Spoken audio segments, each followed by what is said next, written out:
to Psychology Lectures. Today's lecture is going to be on personality. We're going to do some basic overview with a lot of different personality theories. I'm about to add something in my eyeball right there. I'm glad you joined us, and I'm going to go ahead and share my screen, and we will get started right away. So when it comes to our progression with our psychology lectures, we are on, if you're following along in my class, we are on chapter 14 on psychology. If you're not in my class, welcome. And we will just go over some psychology basics when it comes to personality. So here we go. Okay, so our overview is we're going to talk about personality and psychodynamic theories, humanistic theories, trait theories, and social cognitive theories, and self.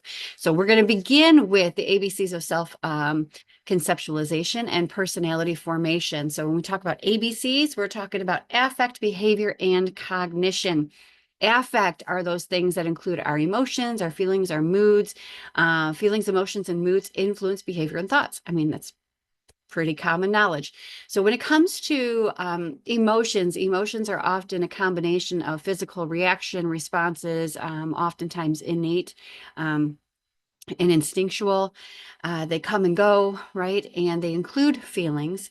And so feelings tend to be very quick and just kind of, oh, I feel good, or I feel sad, or I feel this, or I feel that. When they stay for a very long period of time, and the long period of time is really subjective. So, for you, a few hours might seem long, for some, couple weeks. But what happens is this begins to turn into what we call a mood, right? So if you say, oh, she has a depressive mood, or been very moody and sad lately. So those are just long-term feelings. And emotions often arise with body sensation as well as emotional, the feelings part of this. So emotions, feelings, and moods. All right. So that your affect influences what you do and how you think. So when it comes to the ABCs, the B is behavior. So behavior includes any action or interaction with yourself or with others. So behavior is influenced, of course, by affect and thoughts. So the things that we feel, our emotions, our moods, and the things that we think often dictate what we do. Okay.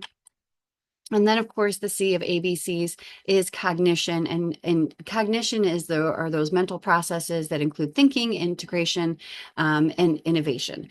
So this includes any kind of creative thinking, critical thinking, but also sort of the mundane, what we call the monkey mind. So the rapid nonsense thinking, if you will, sort of the half the thoughts that you have no idea where they came from or where they're going, or you're like, I don't know where this came from. So we have to be careful and be aware of what we're thinking. Our cognition is very important because it, of course, affects our affect and our behavior. So when it comes to our self-concept, or what we call our personality, it includes what we think, what we feel, and what we do. So all of those things together, self-concept and personality, same thing, right? So we talk about personality types. We talk about the big overarching, this is who I am. This is my way of being. When we get into traits, we'll talk about the doing of behavior. And there goes my alarm. Okay. Sorry about that. All right. Put that down for a minute. All right. So personality formation theory. So psychoanalytic theories, personality views human behavior as a dynamic interaction between the conscious mind, their thoughts, right, and the unconscious mind, those things that are automatic. They just sit underneath, and we go about our day doing things without even thinking about them. This includes associative motives and conflicts. So when we talk about, oh, I was thinking I was going to do this, but I did something differently, right? Oftentimes the unconscious and the conscious are at battle with one another, what we call cognitive dissonance, right? So we think one thing, we do another, or we're doing something and we're like, oh, that just doesn't feel right. right? So there's some conflict going on there. And sometimes, not sometimes, quite often, what happens and when we start something new, especially if we get curious and we're like, oh, I'm going to dive into this new thing, it feels very off because your unconscious wants to do what it's always done. So you've got to sort of retrain those neurological pathways into, hey, this is something new. Let's get strong in this area. Let's master this thing and let's keep moving. So you've got to have a little bit of fortitude, a little bit of grit to kind of get through that feeling of conflict. So trait theories examine the characteristics and the patterns of behavior. So when we talk about, again, personality typing is an overarching, this is my way of being. So if I'm, we've got a few different personality type testing out there. So one of them is the Big Five, and we talk about elements within the Big Five. So the Big Five itself, those big overarching I guess ways of being, right? So if you're more extroverted or agreeable, that kind of thing, that's an overarching type. The behaviors associated with are those traits that we have associated with the type. We also have the MBTI, the Myers-Briggs personality assessment, which assess for basically 16 different traits, which lumps you into like this big overarching type. Not all of them are super reliable. So when it comes to the big five, because it exists on a continuum of, a little bit to a lot kind of thing, it gives you a percentage of where you fall in line with this. And those do tend to change over time, not drastically, but a little bit over time. The MBTI is considered valid because it measures what it's supposed to, but it's not necessarily reliable because it doesn't consistently give you the same results. It puts you in one box or another. You're either introverted or extroverted. So there's no continuum of, I'm a little bit more this day and a little bit less this day, that kind of thing. So again, traits are the behavior and the characteristics, the patterns of behavior associated with that, with personality, and type is the big overarching, who you present yourself to be, your way of being. Social cognitive theory. So these explore the interaction between people's traits. Of course, their thinking includes this and their patterns of behavior with their social context. So we'll talk a little bit more about that as we go. So we'll start with psychoanalytic theory. So this is Sigmund Freud, of course. And what we have here is a fun little pictogram, if you will, of what he came up with when it comes to his idea of conscious, preconscious, and unconscious. And oftentimes we'll call that preconscious level just below the conscious level subconscious, right? So sub means just below. But he proposed that childhood sexuality and the unconscious motives influence personality. So conscious means to be aware, right? So I'm aware of something, I'm in the present moment. It's explicit memory, it's explicit awareness and being. Preconscious or subconscious, not aware, but we can easily recall. For instance, if I say, what's 2 plus 2? You're all probably going, oh, that's 4. That wasn't in your conscious, right, a minute ago, but it now is. It was lying just below the surface. It's something that it's factual memory, and it was easy to recall. Unconscious cannot be easily recalled. This is what we call implicit memory. So it lies far below the surface. It automatically controls, not automatic, it often automatically controls about 90% of our day. We just have this automatic going, doing and being. And so Freud coined the terms id, ego, and superego. So the id is this innate desires, the unconscious drives, these I want it, I want it, I want it, I gotta have it, I gotta have it, I got it. It's sort of like this wild, out of control toddler, right? Who's just like, give me, give me, give me, give me, give me. Me, me, me, me, me. The superego is the ideal self, the ideal moral self. Like if I were the best I could be, this is the who I am, right?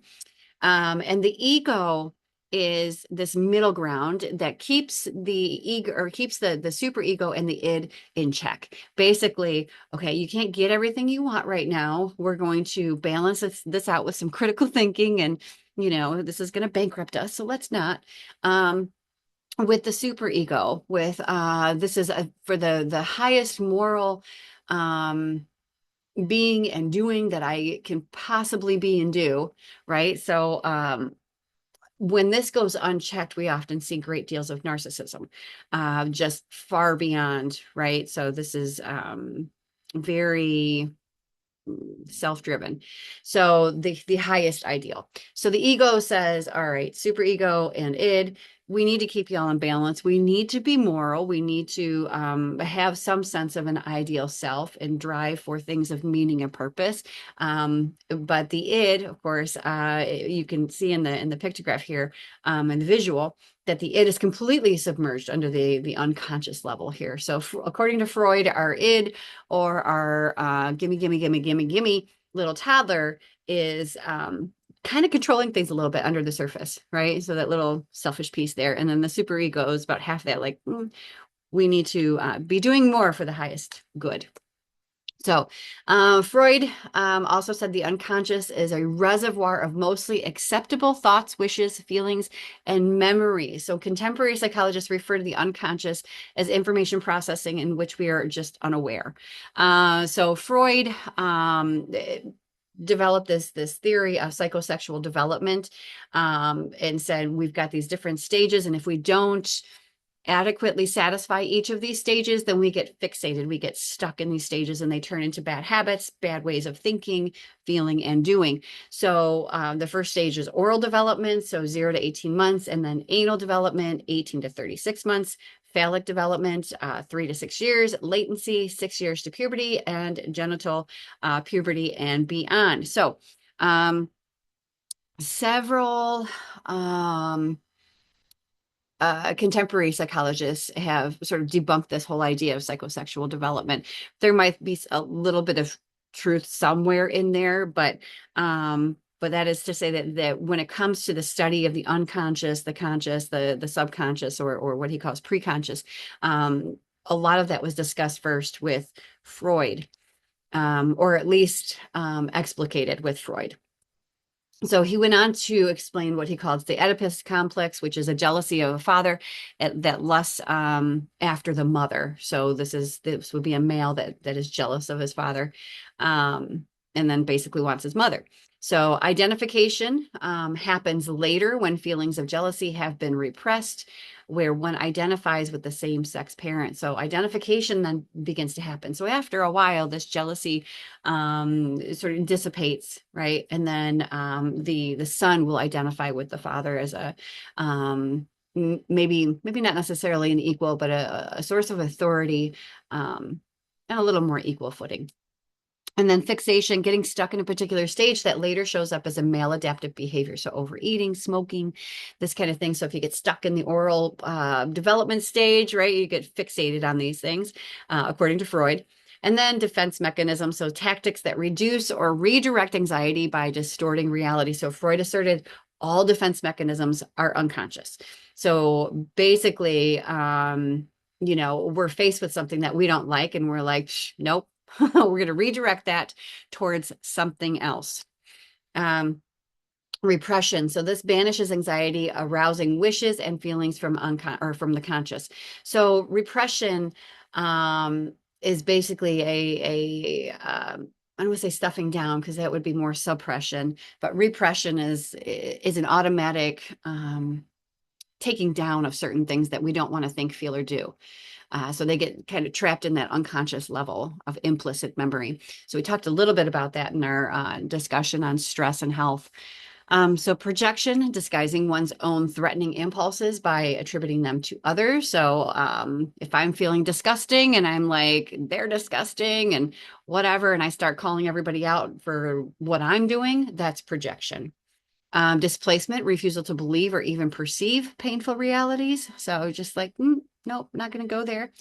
So contemporary psychologists might refer to this more as dissociation, right? So we're going to separate ourselves to the greatest degree possible. separate our mental self from our physical self, and not acknowledge that that's a reality.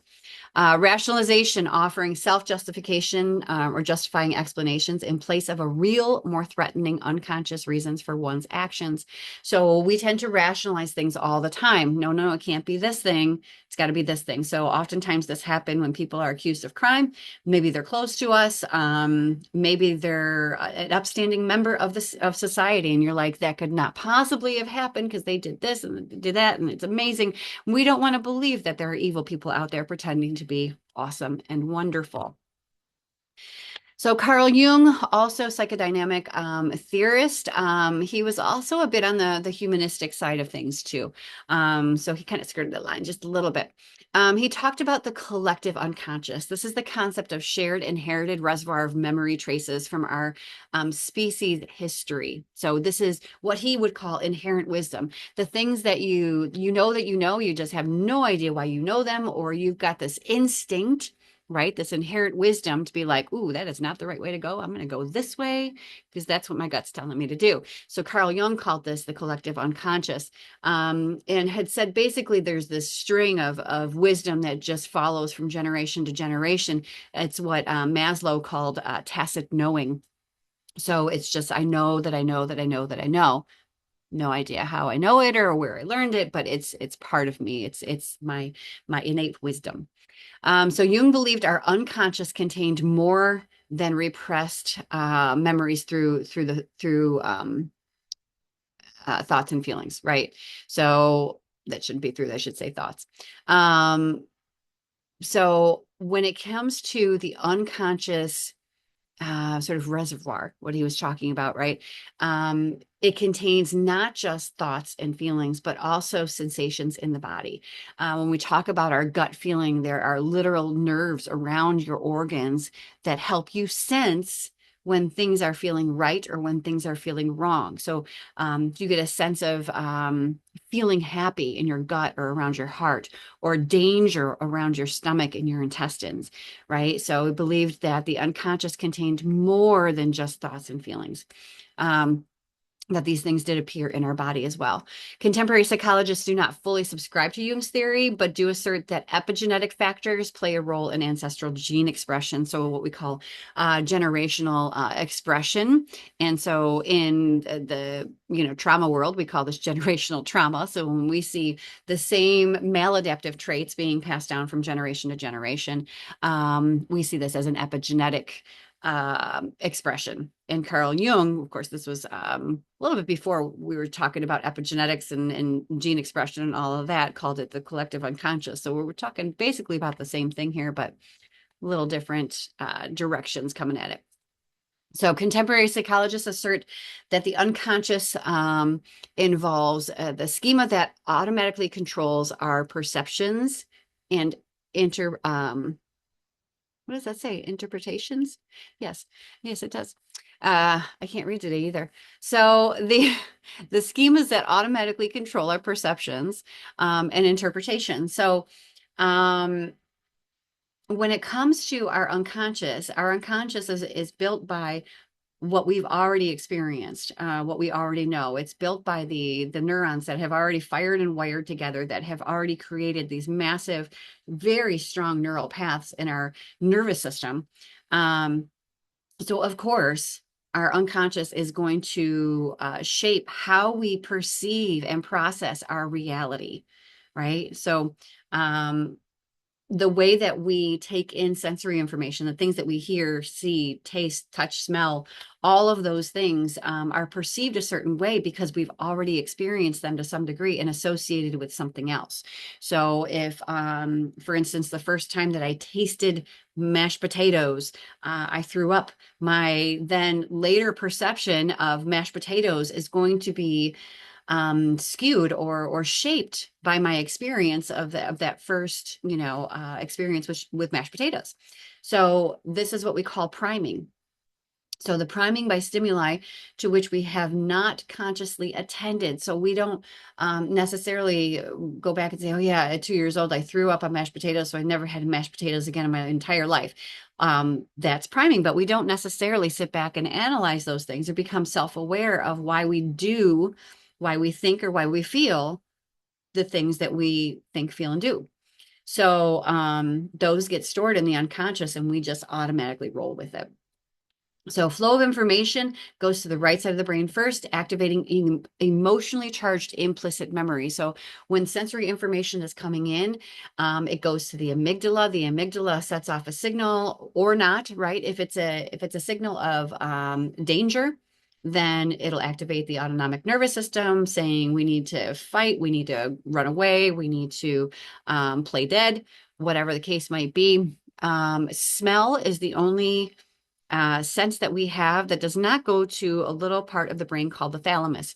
Now, the thalamus, when we take in all this information, stimuli, what we call stimuli, right, or sensory information, so light waves, sound waves, when somebody touches us, when we have pain, all of those different things, what we smell, all of that sensory information will go to the amygdala and the thalamus, except for smell. Now, in the thalamus, if you remember your little brain model, it's inside here in this mid part here, part of the where the limbic system is, right? So we've got emotion, memory, and learning in the limbic system.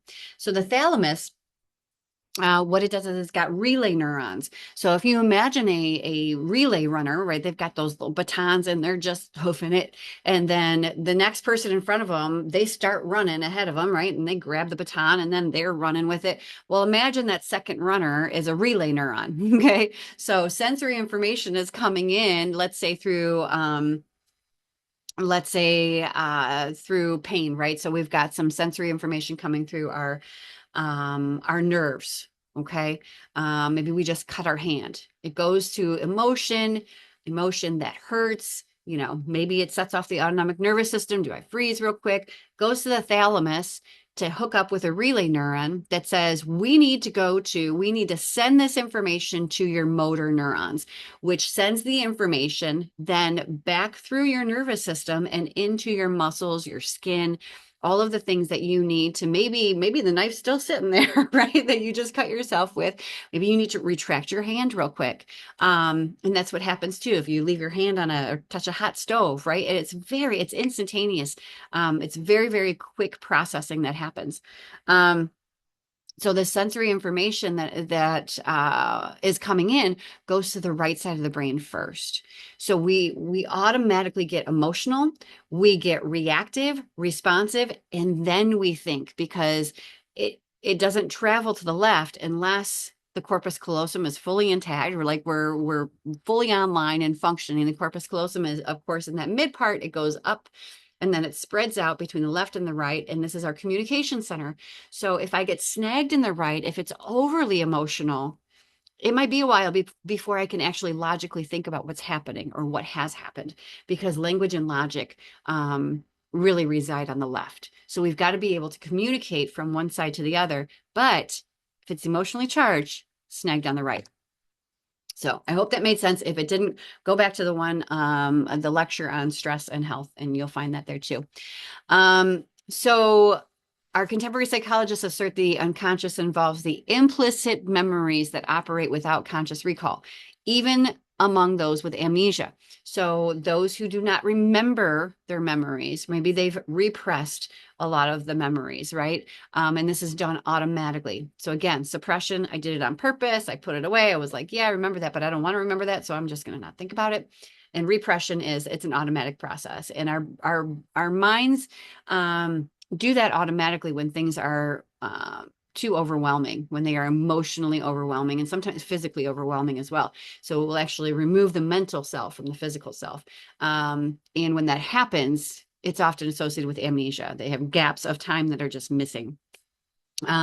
So they also believe that the unconscious involves the emotions that activate instantly. So before conscious analysis. So like we were just talking about, they go to the right emotional response. And then maybe we can access the left for logic and for some critical thinking.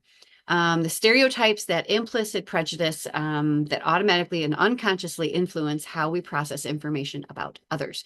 So when it comes to the unconscious, we have certain generalizations that we have made about certain events, people, places, things that we've grouped together. We've created these stereotypes about these things that and prejudice simply means prejudgment, right? But they are automatic because our mind has been designed to keep us alive. This is for survival. We've got to be able to think quickly and effectively to stay alive, and also to reproduce. So when it comes to these unconscious influences, right, we make these quick judgments, we make these quick stereotypes for those purposes. And then because we live in the day and age that we do, we have to stop for a minute and think logically. Okay, am I thinking rationally in this situation? And is what I'm thinking actually true? Have I done the investigation to figure out whether this entire group of lions are, horrible, or whatever the case might be, right? So whatever you're having a stereotype or a prejudice about, investigate it. So accessing unconscious, processing memories. So when it comes to sort of uncovering these memories, right? And we're going through all of this on personality because all of these things, all of the things in your unconscious and conscious and subconscious create or I don't know if um they fuel, they operate, right? The things that you think, feel, and do.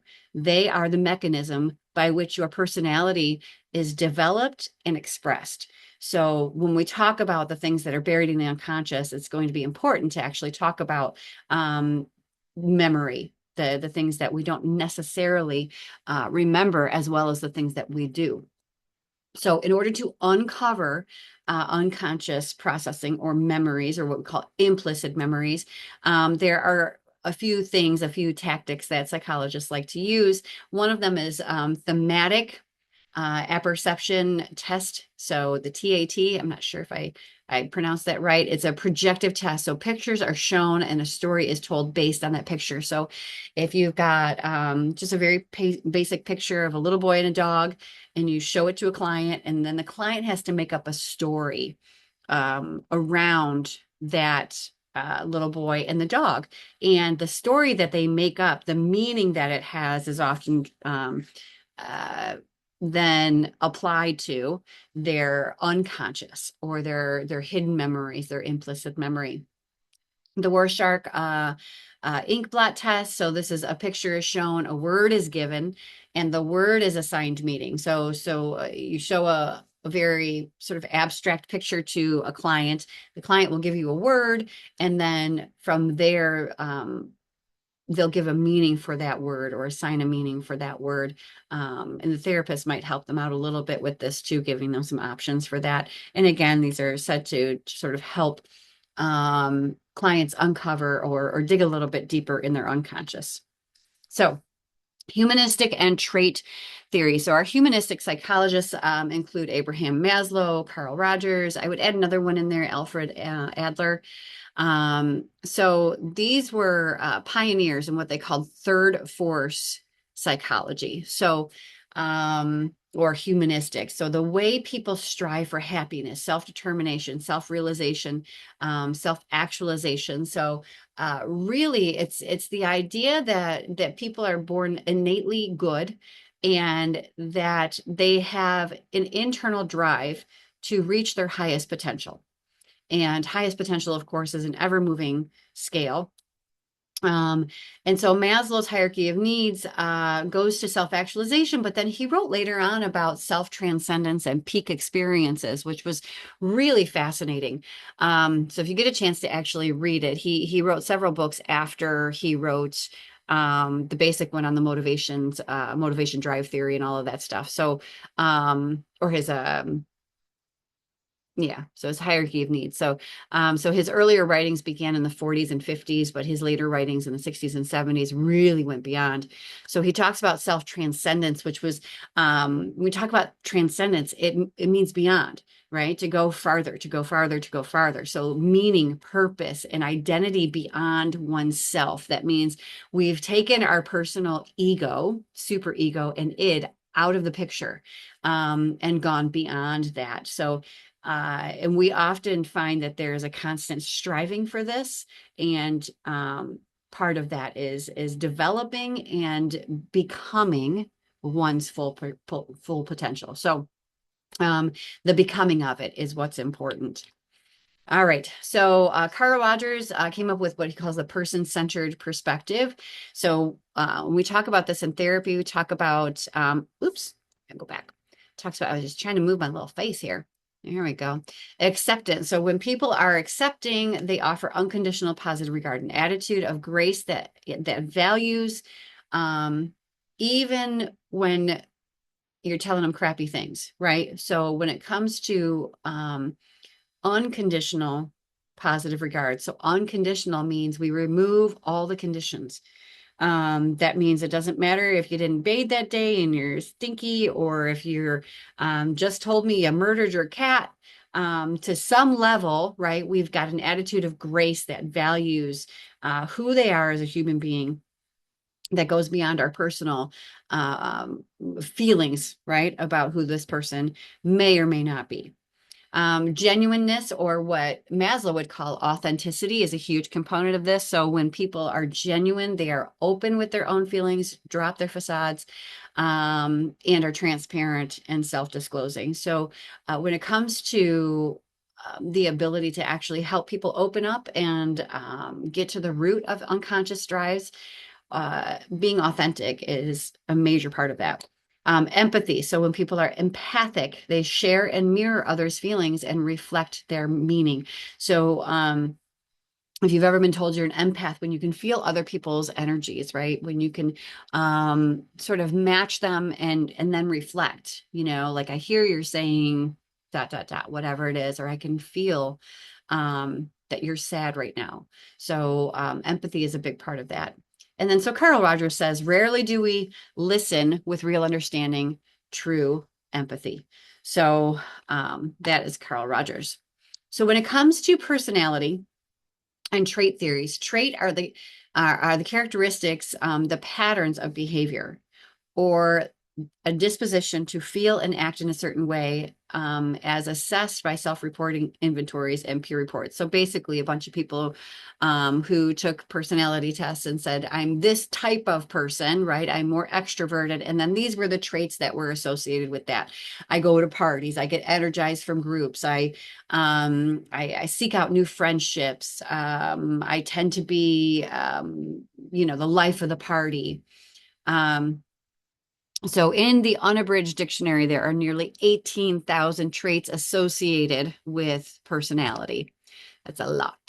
So this is one model that we have, which basically says, you can read up here, you would see up on the very top, it says stable. There we go. So it's stable at the top, unstable on the bottom, extroverted on the left, introverted on the right. And it's got some then traits. So when it says sanguine, choleric, melancholic, and phlegmatic, these are personality types. Okay. And then the words off to the right and to the left are traits. Okay, so if I were melancholic, right? So if someone said you have a melancholy personality, I would tend to be quiet, unsociable, reserved, pessimistic, sober, rigid, anxious, moody, right? So, and the more I get down to the bottom, the more unstable those traits become, which means they're a little maladaptive. Perhaps they're intruding on my life in a way that is not positive. So, and then the more on the top side, or a little more stable we are. So, and you can be more than one type. So if you're a little bit melancholic, right, but you're also a little bit phlegmatic. So maybe you're quiet, unsociable, reserved, but you're also careful, thoughtful, controlled. Okay. So, so you can fit into more than one box when it comes to personality types. So when it comes to biology and personality, genetics plays a pretty big role. About 50 to 60% of our personality type and temperament is laid down through genetics, through our chromosomes. We get it from mom and dad, and they got it from their mom and dad, and they got it from their mom and dad, right? This is where epigenetics and gene sequencing and all of those things come into play. So your personality type and temperament are generally remain relatively stable from birth to death. So that's if there's not a lot of I would say drastic societal or interpersonal shifts in your life. And that includes early childhood abuse, that includes being in a war-torn nation, that includes, living in severe poverty. I don't mean, well, we couldn't afford pop, but well, if you had water and food, and we're, you know what I mean? So it's all relative. So there are certain things that shape our personality and temperament through our environment, right? They turn certain things on or off in the genetic sequencing. So that's what we call gene expression or epigenetics. So those things get passed down, but then they also get shaped by the people we're around, by the environment we're raised in, the school we go to, the place we work at. All of those things also begin to shape our personality traits. Okay. So the big five, this is the one that's used most often now because it doesn't put you into a box of one or the other. It gives you a continuum of you tend to be more this and less this. So we often call this ocean. It's the ocean test, right? So openness, conscientiousness, extroversion, agreeableness, and neuroticism. So when it comes to openness, these tend to be people who are curious, creative, open to new ideas. Conscientiousness, if you're orderly, you tend to get things done, right? You tend to be on time. Extroversion, of course, if you find yourself to be more social, you get energized from being with groups. Then you'll be high in extroversion. If you're low in extroversion, then if you're with a large group of people, you might be one of those who needs to go and retreat for a while to get recharged because it was just too much peopling. And I get it. So, and then there are some people, of course, when this exists on a continuum, some people will find themselves pretty well in the middle, and it really depends on the situation they're in. So, if they're with a certain group of people, they find themselves more extroverted and more energized by being with only certain people. And then with other people, they're like, no, that was completely exhausting and draining. So, agreeableness. So your level of peacekeeping, right? Being the mediator, avoiding conflict like the plague. So if you're very high in agreeableness, you tend to avoid conflict. There's also a great vulnerability there. So be careful because those who are very high in agreeables also tend to sort of go with the crowd. So be careful what crowd you're hanging out in. Neuroticism, if you're high in neuroticism, you tend to be prone to negative emotion. But the flip side of this, if you're high in neuroticism, you also tend to be a very critical thinker. So it's not necessarily a good or a bad thing. And all of these categories of personality type, right? So the smaller things, the actions were the traits, the whole thing is the type. They all have their positive aspects and their challenges. So it's not one or the other. So you can work with whatever you've got and then build on that. So there are several different assessments out there for the Big Five, and you can find some pretty extensive ones online that'll give you a good idea of where you fall in line with this.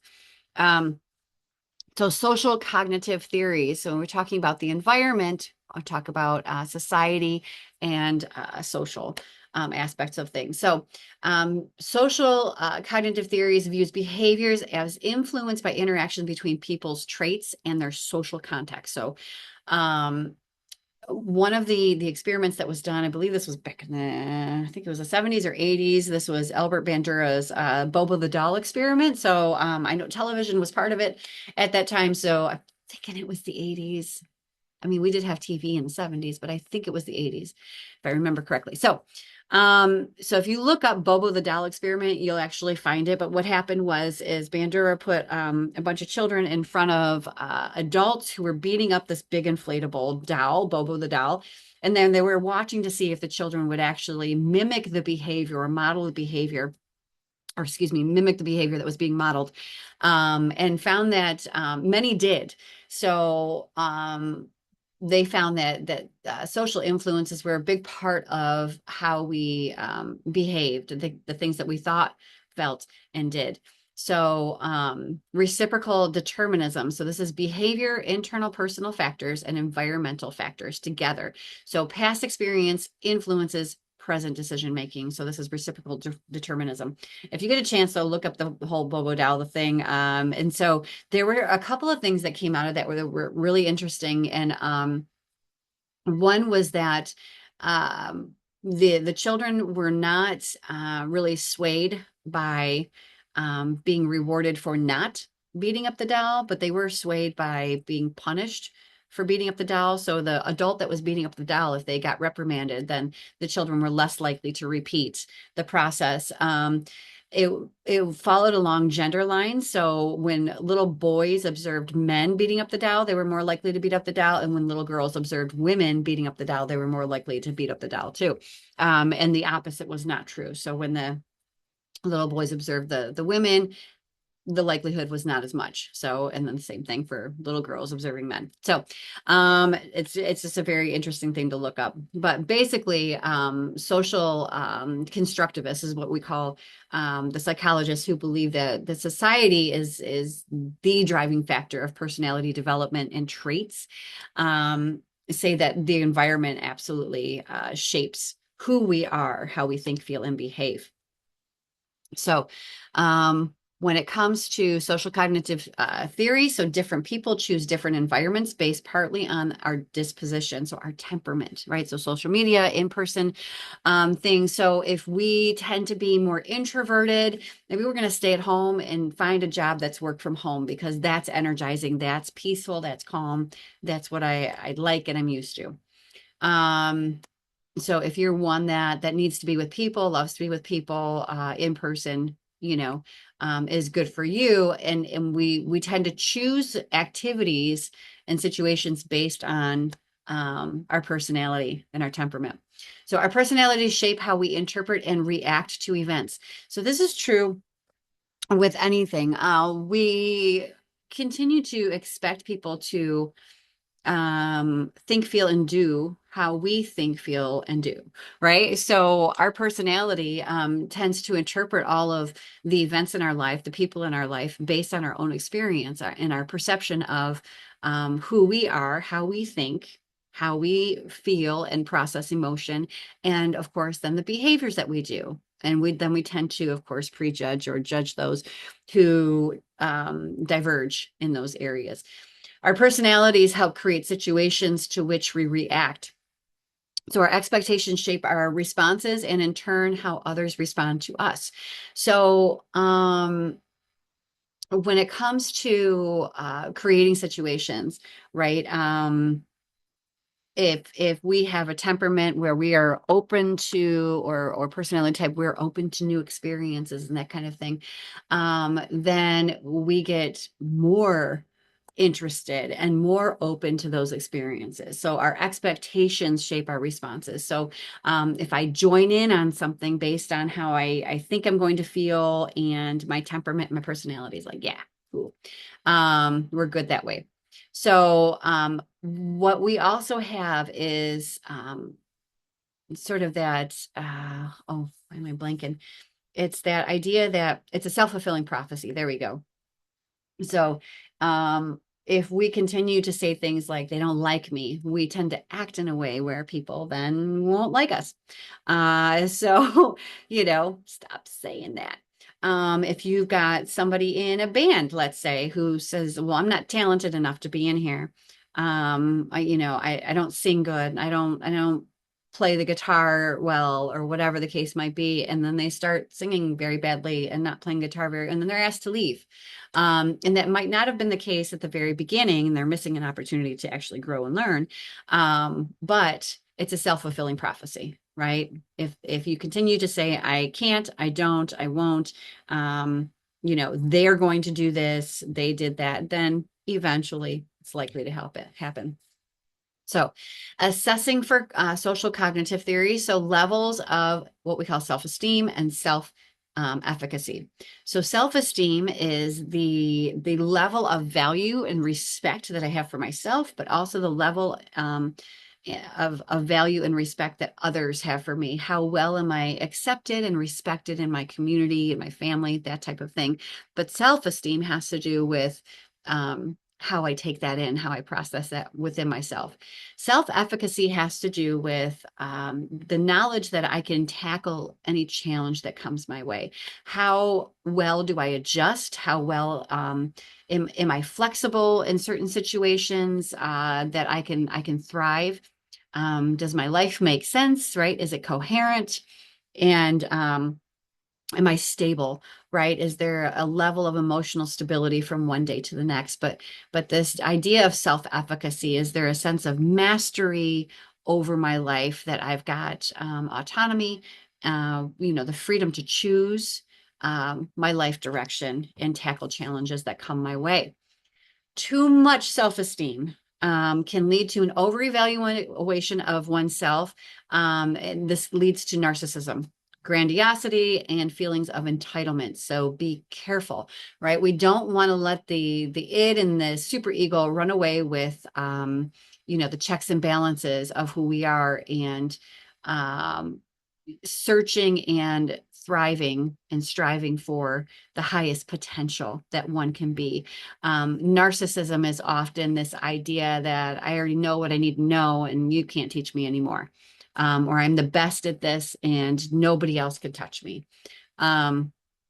So it can lead to an inability to see shortcomings and incompetencies. And of course, nobody knows everything. Nobody is the master completely of all things. There are always new things to explore and to know and to understand. So that is essentially the field of psychology, right? Is to just continue to question, why do we think, feel, and do the things we think, feel, and do. So it is the exploration of the essence of the human who is becoming. So with that being said, that is the end of our lecture for today on personality. And I hope you all have an amazing day. And I'm going to have to leave you now, and I will see you next time. Bye.